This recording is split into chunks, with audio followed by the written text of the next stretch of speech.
famoso Omus conocía la profecía, el cómo ir estableciendo contacto con la semilla galáctica, con la que su valentía...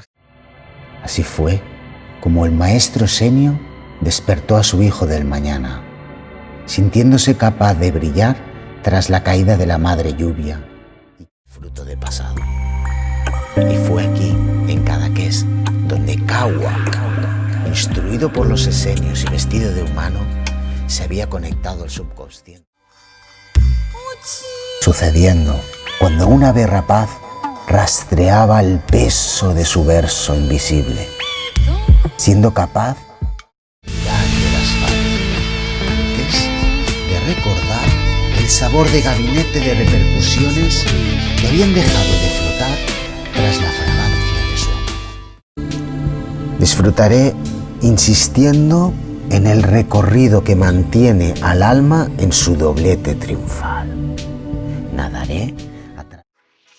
Me vestí de valiente tras los edificios mentales que tan solo existen tras el desdoblamiento de los arquetipos y la frecuencia. Que te ayude el sol a rodear el río de la vida.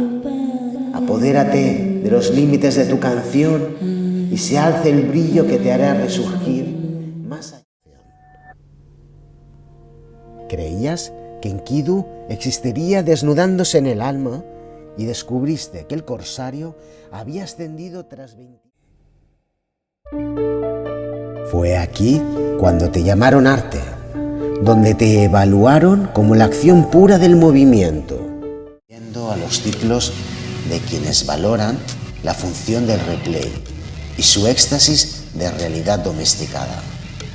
Su intención era... Se infiltraron en los círculos verdes del acelerón que provoca el respeto contemplativo de las intrínsecas preguntas sin respuesta. Pensé en...